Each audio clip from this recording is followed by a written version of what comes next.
Hello everyone. তো চলো আমি ইকো পার্কের লাস্ট পার্টগুলোতে কি করলাম তোমাদের সাথে একটু শেয়ার করে দিই।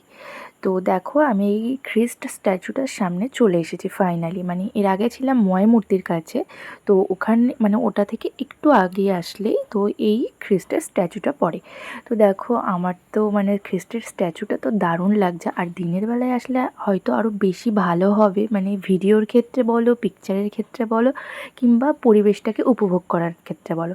রাত্রেবেলাটায় কীরকম বলো তো, এই জায়গাটায় না অনেকটা অন্ধকার, মানে যতই ছোট ছোট লাইট থাকুক না কেন তোমাকে না সেই অন্ধকারে মনে হবে সেই তোমাকে খুব একটা দেখা যাবে না ভালো করে, না ভালো করে ভিডিও করতে পারবে, না ভালো করে ছবি তুলতে পারবে। তো আমি যতটা পেরেছি ততটাই করেছি, মানে নিজের ভিডিও। ফটো তোলার আর সময় হয়নি, যেহেতু এখানটায় অনেকটাই ভিড় আছে তোমরা দেখতেই পাচ্ছ। তো আমি তো মাঝে মাঝে একটু ভেতরের দিকে তাও চলে যাচ্ছিলাম, মানে লোকজন আছে তাও চলে যাচ্ছিলাম। এনিওয়ে তো ওখান থেকে কিছু ফটো আর ভিডিও তুলে তারপরে চলে আসলাম এখন 4 নাম্বার গেটের দিকে। মানে আমরা এখন এখান থেকে বেরিয়ে যাব। আর এই দেখো 4 নাম্বার গেটে এই মানে বেরোনোর সময় বাঁদিক করে টয়লেট পড়ে, আর ডান দিক করে তোমার কিছু খাবারের দোকান আছে, খাবারের স্টল টাইপের আছে। তোমরা এখান থেকে কিছু হালকা স্ন্যাক্স টাইপের কিছু নিতে পারো। তো আমরা হলো, আর তোমরা যখন 4 নাম্বার গেটের ভেতর দিয়ে ঢুকবে তখন তোমাদের টয়লেটটা কিন্তু ডান দিকে পড়বে, আর বাঁ দিকে তোমাদের খাবারের স্টলটা পড়বে। তো আমি তো এখানটায় ভিডিও করছিলাম, আমার তো বেশ এই জায়গাটা ভালো লাগছিল, মানে এই বেরোনোর এই জায়গাটা। তো তারপরে দেখো আমরা মানে একদম বাইরের দিকে বেরিয়ে যাব বলে তো আরেকটু সামনের দিকে এগিয়ে যাচ্ছিলাম। তো ফাইনালি দেখো এখন আমরা কিন্তু বাইরে একদম লাস্ট গেটের কাছে কিন্তু চলে এসেছি 4 নম্বর। তো এখন ফাইনালি আমরা এখান থেকে বেরিয়ে যাব। আর যখন বেরোলাম তখন বাজে কটা, 7:30, 7টা 7:30 তো বাজেই। আমি অতটা ভালো করে টাইম দেখিনি যে কটা বাজে, যাই হোক তো ওই রকমই বাজে। তো তারপরে আমরা এখান থেকে বেরিয়ে তো দিদিকে বলছিলাম, দিদি চল ফুচকা খাবো। তো দেখো আমি আর আমার দিদি চলে এসেছি ফুচকা খেতে। আর এখানে না মানে ফুচকা 20 টাকায় 7টা দিচ্ছিল। তো এক এক জায়গায় ফুচকা তো 20 টাকায় 4টে দেয়, এখানে 7টা দিচ্ছিল। কলকাতার ম্যাক্সিমাম জায়গায় এরকম। আর কিন্তু আমাদের এখানে কৃষ্ণনগরে কিন্তু আবার 10 টাকার 6টা দেয় এখনও।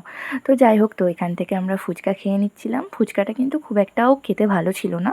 তাও বলে না ফুচকা খেতে ভালোবাসলে তো যেমনই হোক তাও খাওয়া যায়। তো আমরা বেশি খাইনি, 20 টাকার মতোই খেয়েছিলাম, ওই 7টা ফুচকাই খেয়েছিলাম। তো ফুচকাটা খাওয়ার পরে তো আমরা টোটোতে উঠে পড়েছি, যেহেতু আমাদের গাড়ি ছিল পার্কিং করা 1 নম্বর গেটে। তো আমাদেরকে এখন ওই গাড়ি পার্কিং যেখানে করা আছে আমাদের 1 নম্বর গেটে আমাদেরকে এখন যেতে হবে। তাই জন্য আমরা এখান থেকে একটা টোটো ভাড়া করে নিয়েছি, কারণ এখান থেকে না লাইন টোটো না এগুলো, মানে এখানে ভাড়া করে তোমরা যেতে পারবে। লাইন টোটো হলে মানে এখানে যায় না লাইন টোটো। এনিওয়ে তারপরে দেখো আমরা এই দেখো ফাইনালি এই 1 নম্বর গেটে চলে এসেছি, যেখানে গাড়ি পার্কিং করা থাকে।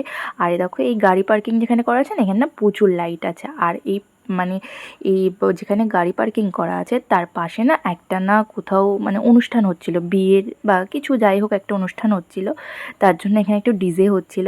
আর তারপরে দেখো আমরা টোটো করে আসছিলাম, আমার চুলের কী হাল হয়েছে। তারপরে ফাইনালি গাড়িতে উঠে এখান থেকে বেরিয়ে গেলাম। তো মানে আমরা তো গেছিলাম বিকালবেলায়, মানে দুপুরবেলায় লাঞ্চ করার পরে। তো তোমরা যদি চাও তো তোমরা দুপুরবেলা না গিয়ে একটু তাড়াতাড়ি যেও, না হলে ওখানটায় এত বড় স্পেস তোমরা একদিনে তো ঘুরে শেষ করতেই পারবে না। প্লাস হলো তোমরা তেমনভাবে কিছু দেখতেও পারবে না, তার জন্য তোমাদের আগে যাওয়াই ভালো। তারপরে দিদি বলছিল ওর খিদে পেয়েছে, তো আমরা তখন চলে আসলাম এই যে নিউ টাউন বাস স্ট্যান্ডে। তো ওই যে সামনে জয়দা যাচ্ছে, মানে আমরা এখান থেকে কিছু খাবো। দিদি বলছিল যে ধোসা নেবে। তো আমি ধোসা খুব একটা পছন্দ করি না।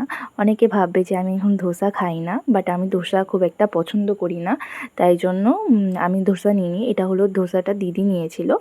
আর আমি ধোসা খাই না যেহেতু, তার জন্য আমাকে পাওভাজি মানে দিয়েছিল।